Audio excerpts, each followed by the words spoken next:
This ESPN podcast is brought to you by Geico. 15 minutes could save you 15% or more on car insurance. Visit geico.com.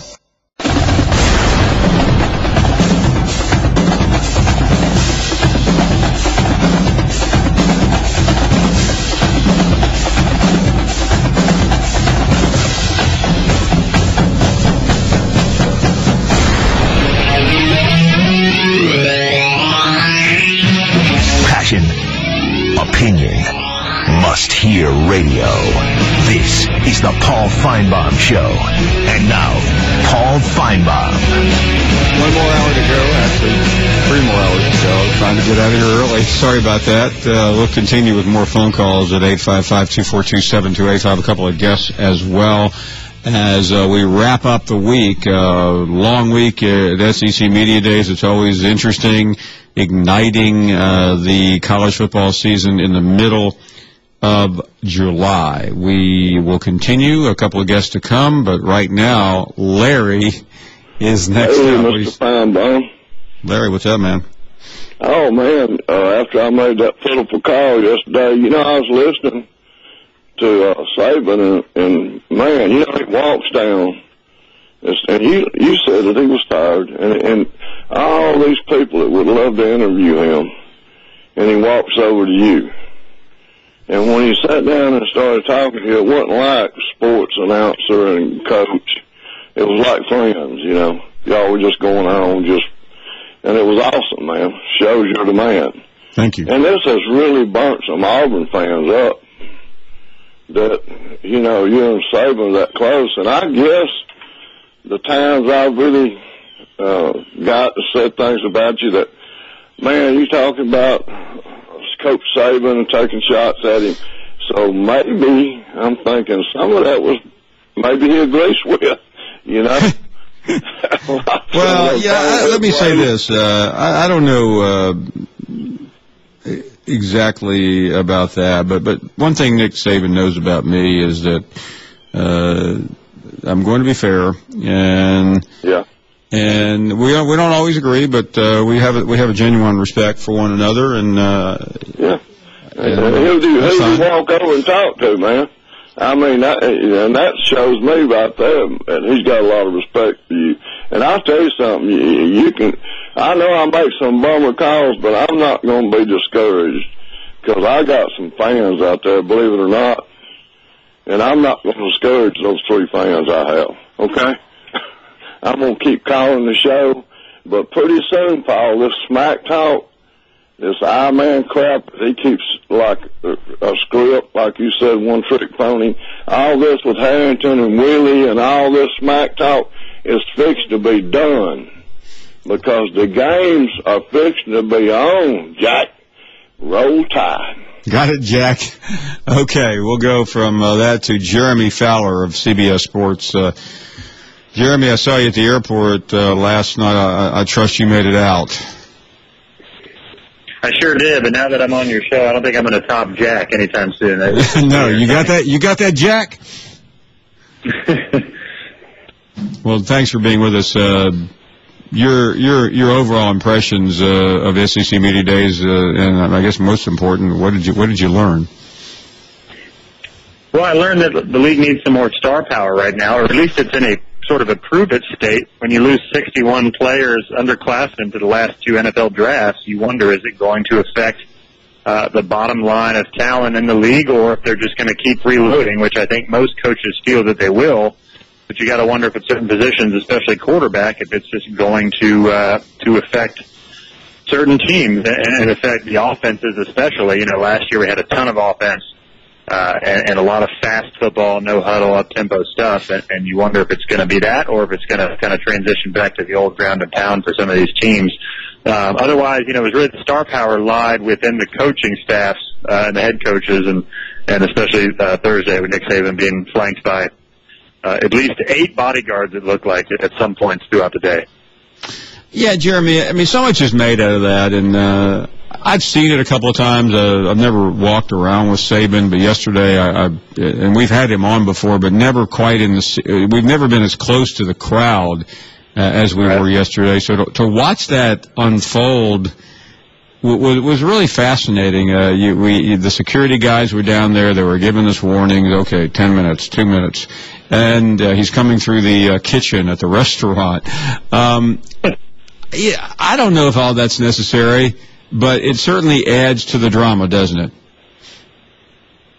Yeah, no doubt. I'd heard a story that a couple of years ago that they blocked off the bathroom for him upstairs where all the media was walking through the halls, and apparently this year they did not do that. So at least, they kept normal society functioning up toward the ballroom where all the press conferences are going on. Well, that's a normal presidential situation when the president's at an event and there isn't a free bathroom. Yep. But, he always has an entourage. But, I don't know whether he asked for it or whether they provide it. But, right. He does have a driver. I mean, that's what Nick and I both have that in common. Yeah, for sure. Well, at least in our room at the CBS, we had some tapings we were doing for the entire season. So you got 10 minutes with him. He comes in after he knocks out his on-camera interviews. I think myself and Dennis Dodd and John Solomon had a few minutes with him. But then eventually the doors open and it's just all light. It's just probably 50 cameras waiting for him. But we waited. He answered a few of our questions. And then he was off. But you could tell that there was just a throng of workers sort of waiting for his next steps. And I think I saw you up there. I'm not sure because I was doing another interview and then I ran up. Saban always entertains the national media, like on the third floor. You may not have been in there because you were doing an interview, but so I zipped up there. And a couple of years ago, I took a friend of mine. He was actually shadowing me all day for an article, and I said, "Now listen, just go in there. This is off the record. Just act like a potted plant." And I realized that while Saban was talking, everyone was in there live tweeting what he was saying. I'm like going, boy, this is really special. Might as well just, but yeah, it used to, I think it used to be kind of a backgrounder, but I mean, he knows what he's doing. All these guys take a different approach. Spurrier, not Spurrier, but Tuberville during his prime would always come in a day early. He belonged to Shoal Creek, the well-known golf club in Birmingham, and so he would take a couple of top-notch guys out, schmooze them, but Saban doesn't have time for that. Right, and I would love to see what the SEC Media Days were like maybe 10 or 12 years ago because I wasn't covering it back then. But now everything's live tweeted, like you mentioned. Saban talks, any quote that's out there, it's sort of blasted out into the Twitter sphere, and so we don't get those, sort of hidden secrets a day later that you would get in the newspapers and in articles. It'd be fascinating to see that play out that way as opposed to now. Yeah, I think he did tell a story last year. He did tell a story last year that it was quite phenomenal, but he made it clear this is not going out. And right. there was some pretty choice language included in it. He was talking about a player. You may have heard the details of it. But anyway, well, other than Saban, which we can and probably will talk about for the rest of the show, what else did you get? What other than no star power, did anything impress you, or what impressed you? Well, it seems like Les Miles was really pumping up his team more than I thought. As young as they were, maybe he's trying to build them up at some positions that are young or considered weak. But he seemed really high on his team, more so than I thought. So maybe they're going to surprise a lot of people. I was a tad surprised of Kevin Sumlin's strategy coming in, that he was going to be defensive about Johnny Manziel from the beginning, which to me meant he was trying to send a broader message that this is our program, and I've coached a lot of successful offenses, so we're going to be fine without Johnny. So he tried to cut that out early. So I don't think he was trying to be curt. It's just that was sort of a strategy to turn the page with his team, even if the media's not ready to turn the page from Johnny Manziel. So that was a tad surprising. And for me, it was interesting to talk to a lot of the players about just the culture of today's game, and player rights is such a big issue now. Even talking to Bo Wallace, the Ole Miss quarterback, he told me that hey, Shabazz Napier was right. That does happen where players do go to bed hungry. I've seen it. I've seen teammates that don't really have money. They get a small scholarship check that gets them through a semester barely, but they got to go buy dinner and they just don't have it. Now, a lot of that's going to change soon with some of the new reformed NCAA, but most players don't know all the options they have. A guy like Chris Conley from Georgia, who's very sharp, he knows that the players can fight for 4-year scholarships versus a 1-year renewable scholarship, which is what a lot of players get, where you can be, kicked to the curb if you don't get the job done or if you get in trouble, where now I think they're starting to realize more and more what's actually out there. And so a guy like Wallace is speaking out on just some of the more needs that players need fulfilled every season to play college football. Chatting with Jeremy Fowler of CBS Sports. Jeremy, Alabama was the pick. We know that. South Carolina on the East. So what do you think? That's about right. I mean, for me, the West is it could go about 20 different ways. I mean, the fact that Texas A&M winning 20 games the last 2 seasons with a ton of young talent is 6th in the West, is just still befuddling to me a little bit. Mississippi, they're getting a ton of credit, both Ole Miss and Mississippi State, really more so than LSU in some cases. So it'll be fascinating to see if they can actually capitalize on some of that momentum. But for me, Alabama or Auburn, based on what they have coming back, it's going to be tight between those two again. I think it could really go either way. South Carolina, to me, is right where it should be, first in the East. And if Spurrier's ever going to break out and get beyond the 11-win season and actually get to a playoff or a title game, this could be the year for him. Jeremy Fowler of CBS Sports, always interesting to check in with you. Jeremy, we will talk again soon. Thanks for jumping on. We'll talk soon. No problem, Paul. Thanks. You got it. Much more to come. We'll talk about Georgia in a little while. We'll also look back on some more memories of SEC Media Days. Back with more. The pride, passion, and tradition of college football Saturday lives here. This is the Paul Finebaum Show. Com.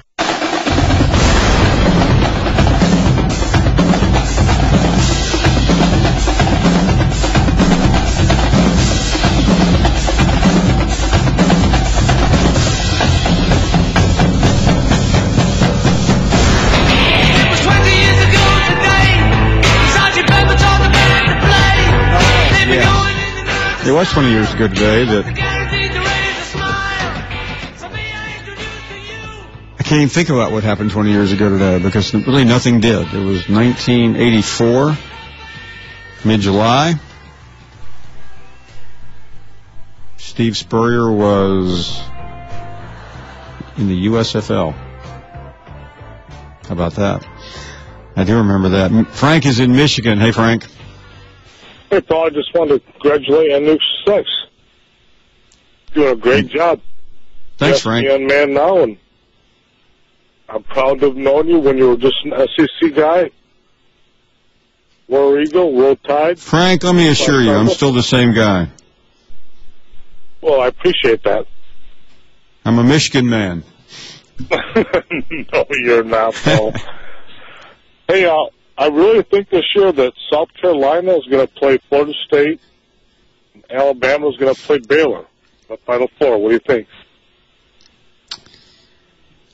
Boy, I don't like either South Carolina or Baylor in that group. But what about you? What about the Wolverines, Frank? How do they look?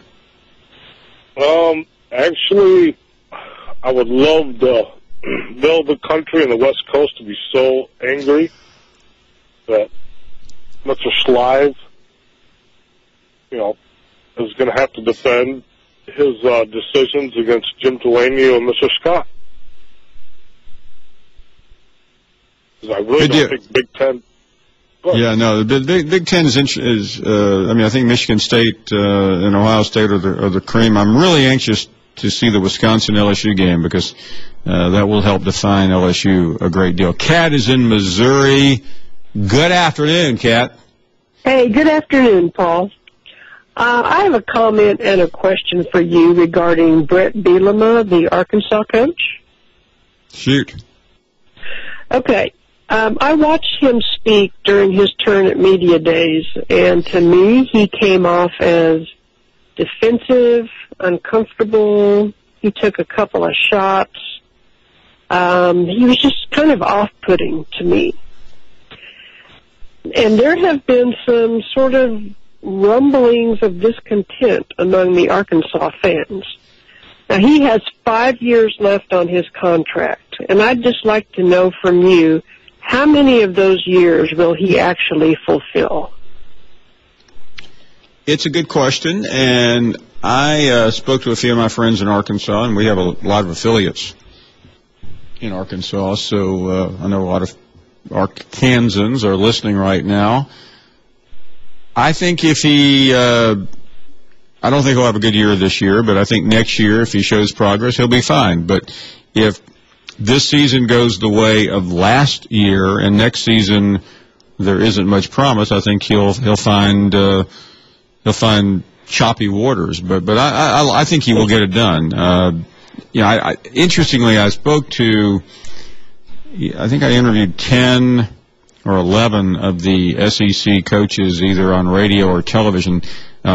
I couldn't interview every one of them because we were on in the afternoon some days, and we just couldn't quite match up. But I was with most of them. I was not with Bielema, so I'm somewhat at a disadvantage.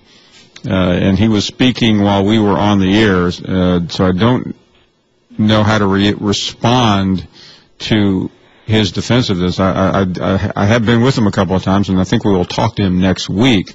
So I'll just pause and see what happens. By the way, next week I mentioned we're on television for 90 minutes, and I think we'll be there all week.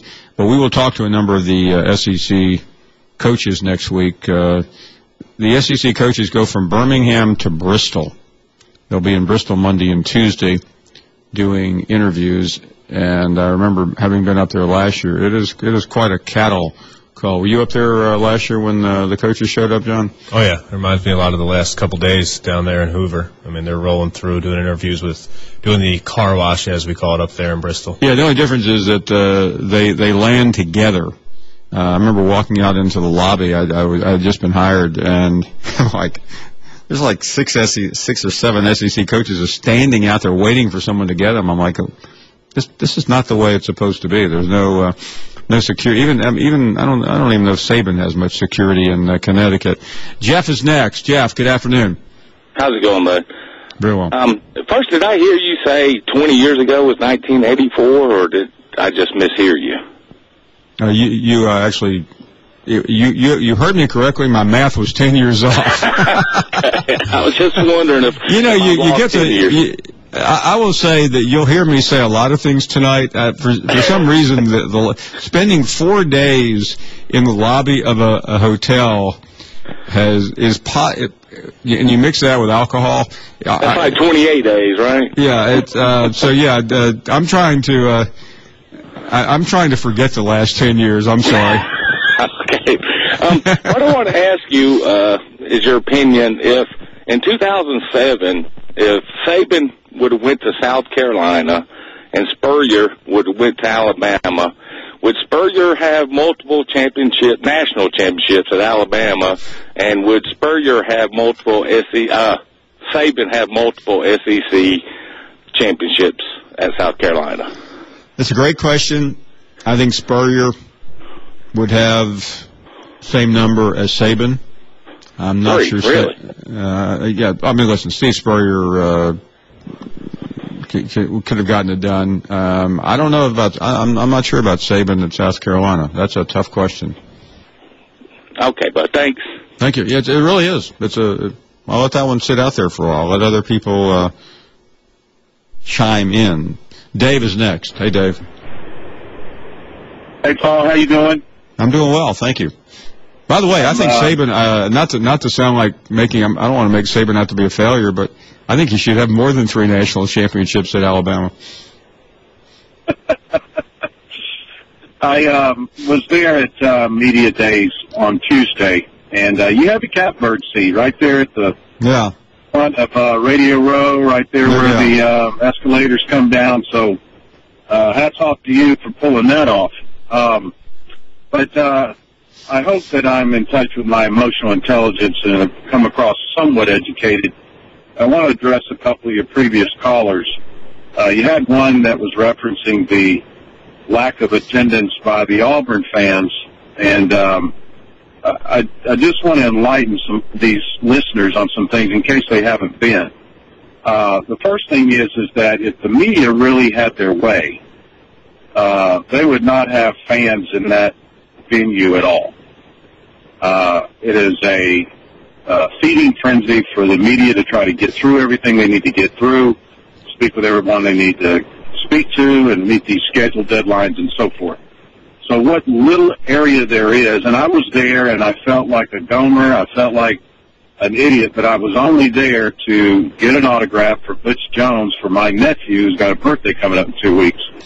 And, you know, the silliness of just hanging around there for 3, 4, 5 hours thinking you're going to meet someone. Most people are probably working, Paul, and have other things to do instead of being there for media day. So I just wanted to put that in perspective. No, listen, I really am not crazy about that aspect of media days because I think the SEC likes it, though. It gives it an air, and when Saban, when you watch the video of yesterday, it looks like, wow, this is insanity. It really isn't insanity, Dave. You know that. Sure. You have some fans, and that's fine. I mean, I had a friend who came out yesterday, and he enjoyed it. He was an Alabama fan, and why not? I mean, most people don't get that close to these individuals, but there are also a lot of people that are not going to be able to take off 6 hours to get an autograph. You are dead on.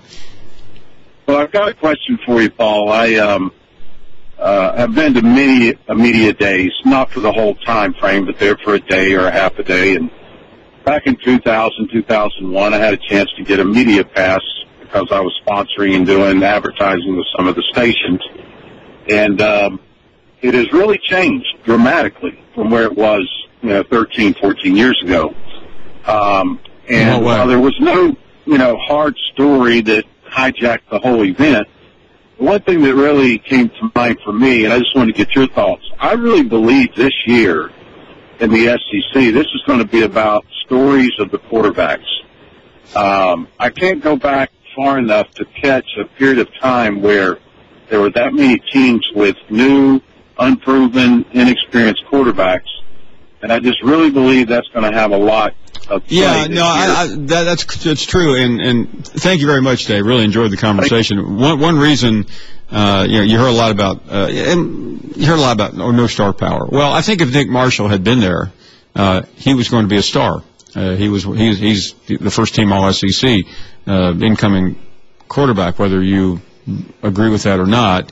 And it's also in comparison to last year. I think it's an exciting year in the SEC in terms of quarterbacks, but we manufacture stories in the media because we basically sit around and talk to one another and read one another. 855-242-7285, that is our number. We'll talk a little bit about Georgia in the next hour. We'll be right back. Call Finebaum now. 855-242-7285. That's 855-242-PAUL. This is the Paul Finebaum Show.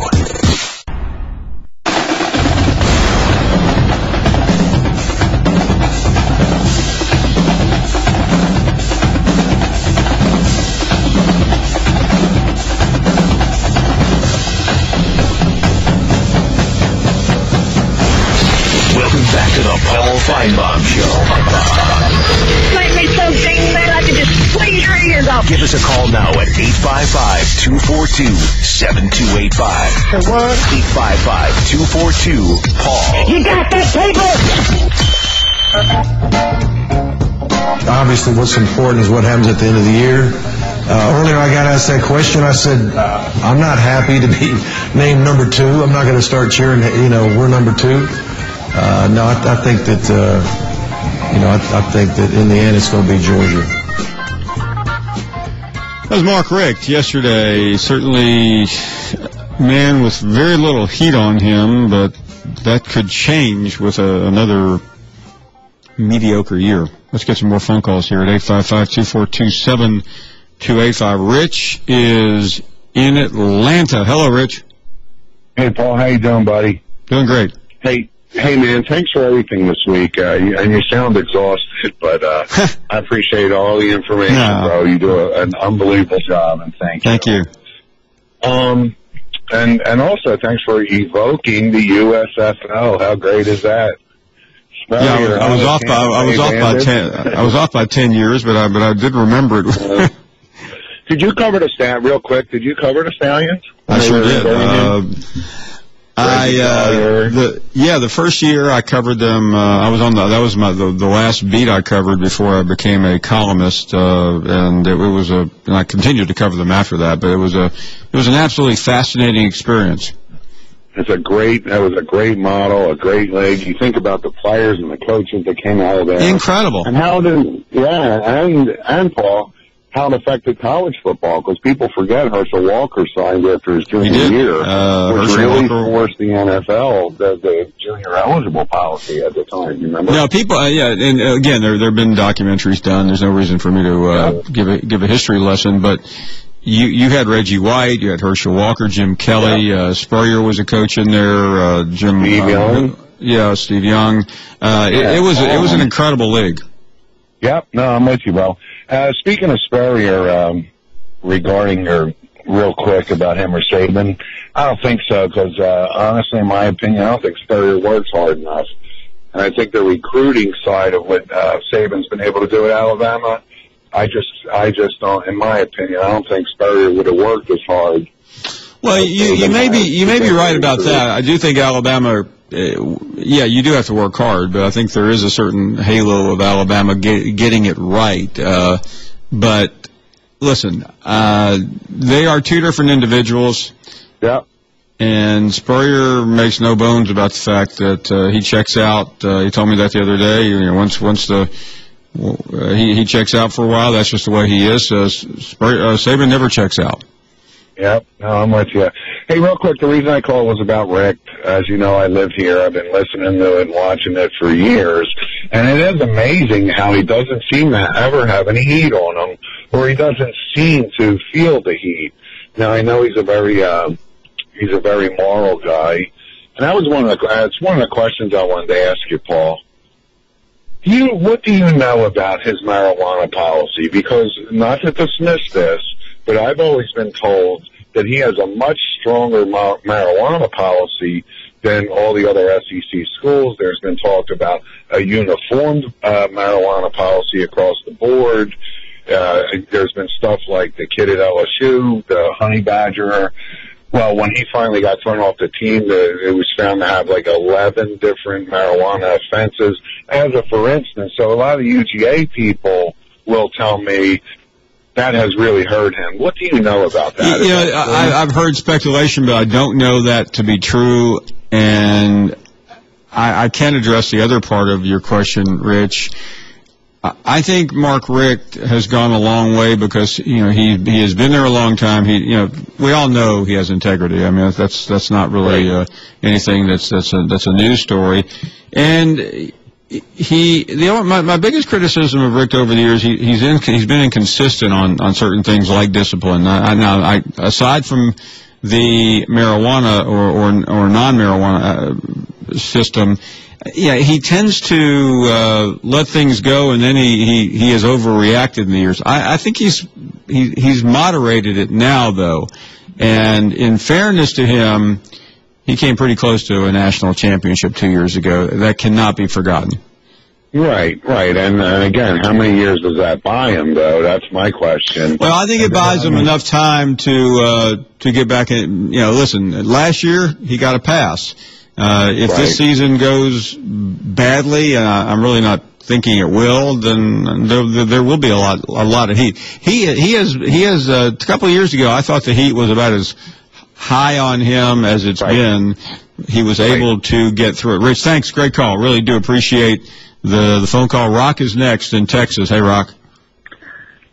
Paul, thanks for having me on. In the Texas Aggies did not find your radio show back in 2010 and 2011 on the precipice of joining the SEC. We actually found it back in the late fall of 2002, if you remember, when the rumors started circulating that one Dennis Francione may leave Alabama to take the Texas A&M job, and heard about your radio show, and I think a lot of us found it on the internet, enjoyed it, and heard from people like Phyllis saying that, well, that will never happen, that a coach would never leave Alabama to go to Texas A&M. And then about 5 years later, we wished it wouldn't have happened. So we've enjoyed it since then. But I heard Kat talking about the media days and Coach Bielema. I got to see a lot of the content and a lot of the videos from the coaches there. And this is not a comment on Coach Saban's coaching prowess, but watching him in the interviews and also, in press conference, it's grating. It's rough to sit there and listen to him because he's so derogatory and smarmy. It seems like to the press. I mean, other than your interview with him was fine because it was kind of more of a one-to-one nature, but that is a tough listen. Well, I'll say this, and I think everyone knows where I stand on Saban, but I went into his major press conference situation yesterday, which you may have been watching, and he gets to the very end, and he just can't walk off the stage. He has to do this. He does this every year. He has to take that little shot about getting it wrong, the media getting the predictions wrong. And I found it comical, though, that he had just been named the favorite, and he made everyone aware, you guys, every time we win, you guys have never picked us. Well, they just got through picking you, Nick. Shut up. And sometimes he can't help himself. And also, who knows if Spurrier meant his comments tongue-in-cheek or not, but he certainly reflected on Spurrier's comments. I felt, he was kind of over the top saying, well, I guess we're not a very good team based on, these comments. And I mean, I enjoy one thing Saban's been able to do is turn the page from the disastrous ending to the season. But you're right. I mean, he's funny, but I was struck by a couple of things he said, not in our conversation, but what he said in the so-called big room. I agree. Well, Paul, enjoy it. Come see us again in Aggie Land, and we'll try not to have any bomb threats. We don't have to seclude you next time. No, Bob, Rock, I'll be out there, I don't know the day, but I'll be there during the season. Sounds good. Good stuff. A lot more to come. We're taking your phone calls at 855-242-7285. A conversation more in detail about Mark Richt later on. We'll be right back. Call Finebaum now. 855-242-7285. That's 855-242-PAUL. This is the Paul Finebaum Show.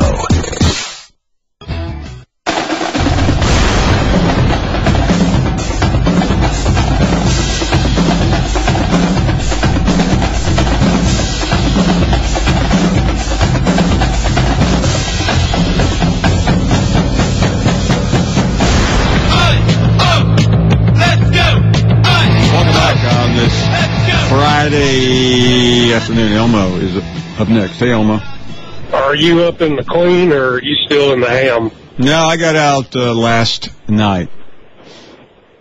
Oh, it just seemed to me like nobody really liked being there, from the coaches and to the people that were covering it. I mean, it just felt like an undercurrent to the whole thing. Well, let me say, it's basically a made-for-TV event. You know that. And very little comes out of it. No, I mean, no one's going into media days trying to make news. They're all going in there trying to avoid making news. Is it hell on earth for somebody to come there and try to cover that? I mean, let me say this to you, Elma. This is the first time I've ever not left at the end of the day. Yes, it was. You described it correctly. I think I saw a flaming comet. I mean, it's one thing to go in there in the morning and leave in the afternoon and go home and walk the dog. It's another thing to walk up and down, and I'll try to say this with all due respect, but walking down the hallway and having every radio guy in the country grab you as if the world was coming to an end to do their. So it's like it's really become overwhelming. I mean, when you got people asking the Vanderbilt player, what does a football smell like? I mean, obviously there's too many people that don't need to be there, and I really can't address why all these fans show up. I know it's got to be uncomfortable to you, Paul, and the rest of them to see this unwashed mass of people just, standing around well, everywhere. I don't mind because it's part of. I see it a lot of places, so that's part of the game. But to me, it's basically the SEC sending up a flare.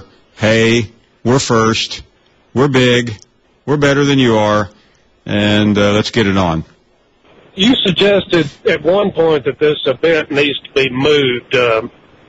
So I'm asking you, where do you think this thing ought to be? I propose... Should it be in a bull ring someplace? Yeah, I propose to move it around, to let cities bid on it, and let fans in and listen to the coaches talk and sell tickets and I give it to charity or give it to anyone they want to give it to, but...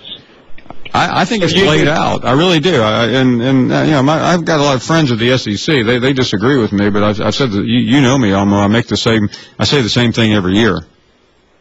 So just take it to a big like the Georgia Dome or something, and put them on a stage. Take it to Memphis one year. Take it to Jackson, Mississippi. Take it to Little Rock. Take it to Houston. I mean, why not? I mean, give fans a chance. Come in and here, and to that way, Alabama won't dominate it every year like it does. Well, finally, Paul, before I let you go, your boy Joe Tessitore, he didn't come across too well. He's starting. I hate to say this, Paul. Elmo, why is that? Joe's starting to sound a little swarmy himself. He's starting to sound like an a-hole.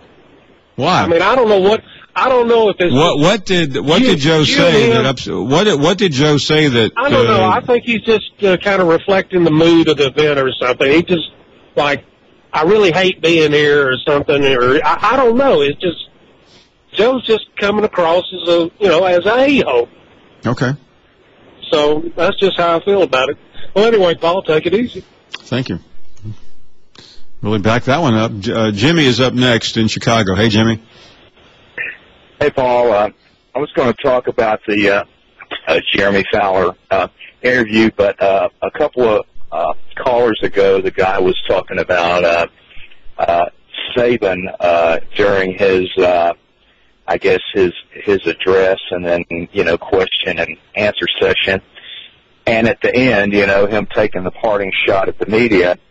And as far as that goes, I think Saban, and I think you have to look at it in his shoes in that the success that he's had at Alabama has, I think in a lot of ways, just resulted or has resulted in a situation that I don't know if there's ever been a coach in the history of college football whose program gets scrutinized as much after a loss. And, hey, hold on a second, Jimmy. This wasn't just a loss. Which loss are you talking about? First of all, the first loss was one of the epic losses in college football history. The second one was just embarrassing. Yeah, the last two. No, I think if you go back in history, in its heyday, Notre Dame losses were scrutinized. Well, now though, you have so much more media, and these games are, you've got all these. But Jimmy, you have so much more media. But how much of that media really matters? Well, I think you just have every school has all these different websites and all that. They're really following. And I'll ask the same question. So what? How many media outlets matter in this country when it comes to college football? Well, evidently quite a few, because the attendance, the number that are at the SEC media days. No, come on. Nonetheless, we're getting nowhere. Anyway, we have to break. I apologize for interrupting. We'll come back but I don't think that matters at all. Just because you have 12 or 1,300 media people there, so it's not like any of them say anything that makes a bit of difference to anybody. I don't mean that to come out the wrong way, but just because volume doesn't matter, substance does. And Saban ought to be scrutinized. We're about to declare him the greatest coach of all time. We'll be back with much, much more.